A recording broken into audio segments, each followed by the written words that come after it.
Phyllis K. I live in Santa Rosa, California, which is 1 hour north of San Francisco, San Francisco is where I was born.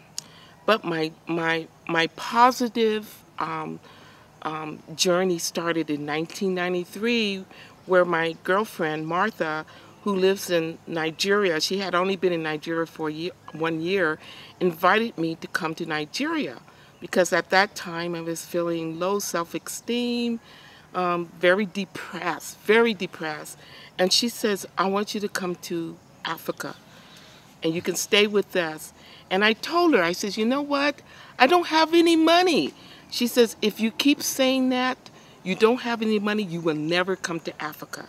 Because that has always been my lifetime dream. And so I sacrificed. I didn't pay my rent. I didn't care if I was going to be evicted. Didn't pay my rent, and I used my money, and I came to Nigeria. And that trip was the highlight of my African experience. Mainly because in America, I went to white schools. We weren't taught history about Africa. The only thing we were ever taught or saw on TV was Tarzan movies and people swinging in trees. Most African Americans, that would have frightened them. When I saw Tarzan movies, it intrigued me. And so that's why it had always been my lifetime dream. We were told lies that people are primitive. People here in Africa eat other people in cannibalism. Those are the kind of things we were taught. Or you saw pictures of pot-belly babies walking around nude. Those are the images I saw of Africa. But that didn't, I don't know if it was in my blood, but it never deterred me. And so I flew to Nigeria. I think I had about maybe $200 in my pocket. And my girlfriend met me at the airport. After I got through all the process, I saw all these black people. Black people, I mean, it's like, I looked around and I says, there's no whites. And my girlfriend's husband even said, Phyllis, what's wrong? I says, there's so many black people. I had never seen so many black people in my whole life.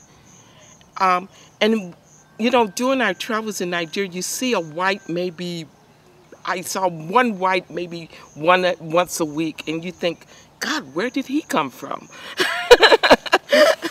I'm laughing because the experience for me was it was so positive. But, you know, I was taking through, you know, my girlfriend, the first thing she says, Phyllis, these are your relatives. You see your mamas, you see your aunties, you see your cousins. And so we traveled through Nigeria. I went to Abuja, I went to Kano and Jos. I got the history of the Hausa tribal people. You know, they're descendants of Hagar and Abraham. The Yoruba comes from Egypt. I mean, the history. I went to the Oba Palace in Benin, which was very, very enlightening. And the reason why it was enlightening to me, because I had read that some of the Nigerias are related to the Olmec tribe of Mexico.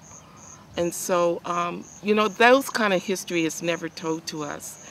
Another thing, after my Nigerian trip, I stayed here for 6 weeks. I came back to the US and I came back a changed person for the better. I was positive. I couldn't stop talking about Africa.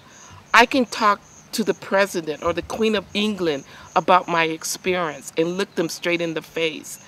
I came back wearing brighter colors because in my culture, especially in my household, we were our dark skin in my family was camouflaged by black and browns and beige. And when I saw the women of Nigeria, the men in Nigeria in their flashy colors of pinks and greens and yellows, from that day on, my whole wardrobe changed. And now everything, you can't find any Western clothing in my closet other than African clothes. My house, I don't buy anything Western. Everything has to be Afrocentric or African. And so from that time, 1993, I started coming to Africa at least once a year, sometimes twice a year. Um, I went to Ghana. Sometimes, I embraced their culture. And so the point I'm trying to make here is um, when you come to Africa, okay, it's different. The thing about it, you have to embrace the culture. If you don't embrace the culture, you would never see the things that I have seen. And so that is my message, and that's the message I tell people, um, especially African Americans. Their idea is what I had. They think Africa is very primitive. They think Africa is very, people are swinging in trees. And so what I do, I teach about Africa. I teach about my experiences in Africa. And so my goal, and I tell people, especially African Americans, young, old, please come to Africa. Even if you come at least one time, you need to see the culture. Now, tell me about your confidence. Your confidence when you were growing up. Your image of yourself as a black person, and how did you see yourself before you came to Africa, and how the African experience transformed you? Before coming to Africa and growing up, for example, I'm wearing dreads. People, I came from my family background where you were ashamed of your hair. You were ashamed of your lips, your butt. You were ashamed of that. And so I grew up, I was very shy. I was a wallflower. I didn't have confidence in myself because we were taught as black people, you stay low. You can't never get to, that's why I went back to school. In 93, I went back to school. I got my BA degree. A couple of years later, I got my master's degree. I still had children. And so my self-esteem is so high. Now, just for example, now I've been invited to a conference to do a presentation. And at the presentation is dignitaries, prime ministers. Before I came to Africa, I could have never done that. Never speak in front of people and talk about, being positive and confident. And you know what? Guess what? I didn't have no notes, no nothing. I talk now with confidence. So, the experience from when I grew up to now is a total change from me now. And this is what I want to tell the young ones back in the States. We're losing a lot of our brilliant black guys, our future is coming up because they have no self-esteem. And so they act out, they do drugs, they get involved in crack cocaine.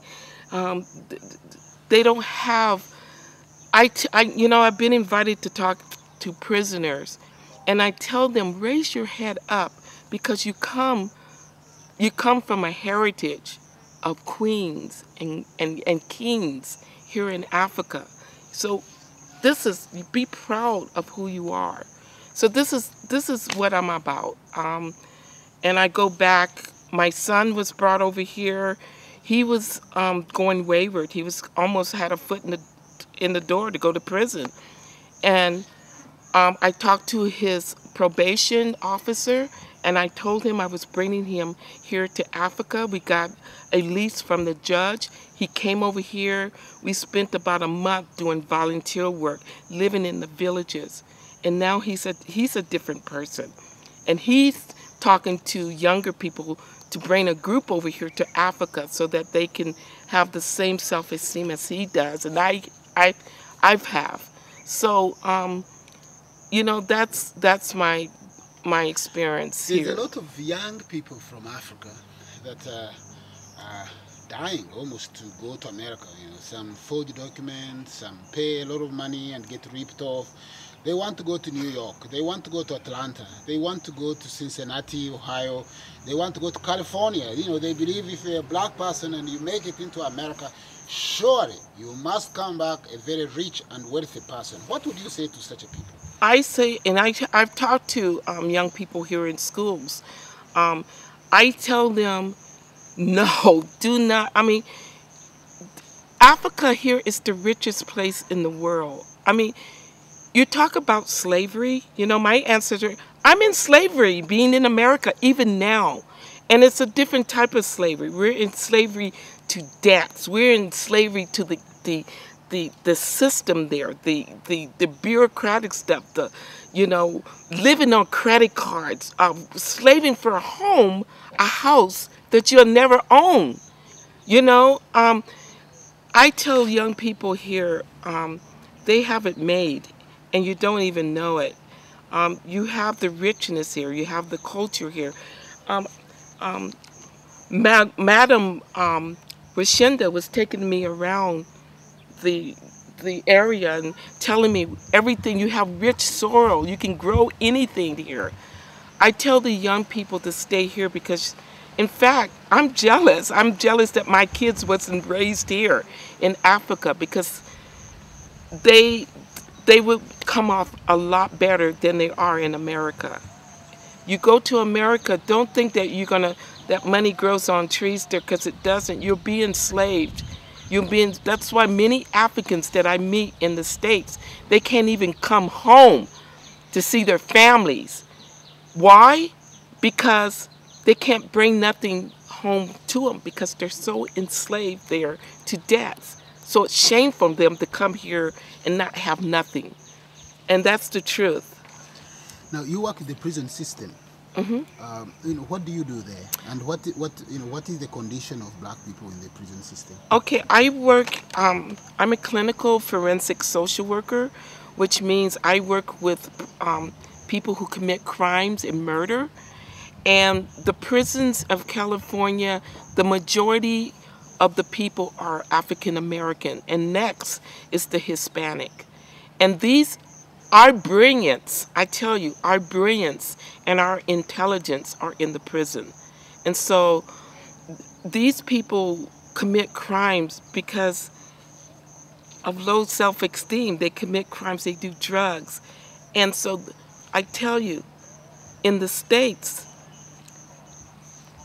the white man is earning money off a prisoner. Crime pays in the States.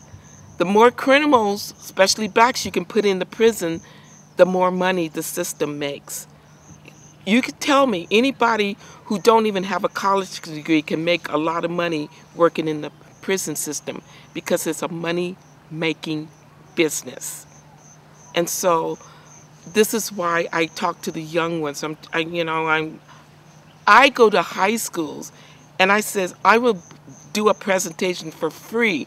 For me, it's rewarding to let people, the students, know that there's more than committing crime. Please come to Africa. And so my future goals is to bring groups of people over here, whether they're young or older, to come and see Africa. I had a friend who came with me just now, and she cried when she went to the airport. Because she finally, it took her a while to embrace the culture. Maybe it took her about a week. But once she embraced the culture, she was crying when we took her to the airport to go back to the States. So, this is this is what I encourage for people to do, to come to Africa. What kind of crimes or misdemeanors or felonies do African people go to jail for, and how is the system allied against them compared to white people? Say, if a white person committed the same crime as a black person, would they get the same justice? No, not really. Especially in the state of California, they got the 3-strike law, which means if you commit 3 crimes, it could be stealing a candy bar, inhaling marijuana, something simple. You get 25 years to life. That's why our prisons are overcrowded. These are people who commit crimes. It could be drugs. In the United States, if I am black and I'm in America, and I commit a crime, a felony, a misdemeanor, will I be entitled to the same justice as everyone? Is there justice for all, as they say? In America, and I could only speak from California because that's where I live. But California has the highest prison rate than any other state in the United States. And the blacks are not giving justice mainly because they can't afford lawyers, they can't afford, and so when they commit a crime, they're giving these public defenders that don't have any knowledge, and they're thrown in prison, and they're some, and even if they commit murder, they're more to be executed than the whites. They will be executed than the whites are, and so they're hoarded in these prisons. But the majority, the minority of people who commit murder is a minority among the blacks. Okay, the majority of blacks in the prison are people who committed petty crimes, and they don't have good representation because they're either poor or they can't afford lawyers. Who can afford, even me, can't afford an attorney. And so they're housed in these prisons and they stay there. They stay there for years and years. And of course, what happens, it becomes crimes with. They need programs in the prison where people can learn their history. There are prisons, one or two prisons. I think there's one in New York where black inmates can earn their degrees in the prison system. But that's just a pilot program right now. There's nothing in the prisons but them to be hoarded together and think about other crimes to do. And so there is no justice, really. Anybody who steals something petty and is given 25 years to life, they're African American, tells me that they want our people to it's a form of slavery. It's no different than it was 100 years ago.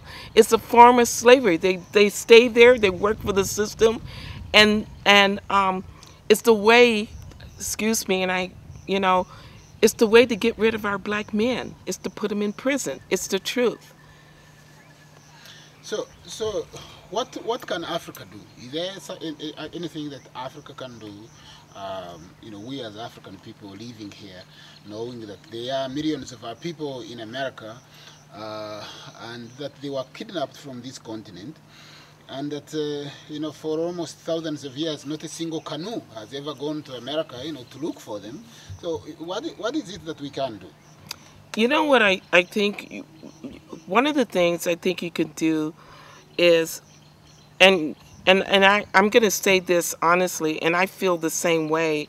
You need to learn what we went through. But at the same time, we need to learn what you guys went through. You guys were colonialized by the white man. So we need to learn each other's history. I think in order for you to, support us and for us to support you, we have to know your history, because you Africans as well have gone through a lot with colonizations. We ourselves have been slaves in Africa, and I feel like until we know each other's history, that would be the only reason we can connect. Another thing, I encourage you to, to promote Africans, African Americans to come here. I was told at a conference they're doing a Panafest in the Caribbean islands. They've done the Panacrest in Ghana, but it's mostly on a smaller scale. They're doing an international Panafest, which is bringing all the Africans who were affected in the diaspora together, whether it was India, whether it was, you know, the Fiji Islands, and bringing them together. But my suggestion is to learn more about what we came through, and as we as African Americans learn about what happened in your culture, because we all were affected by colonialism. Thank you.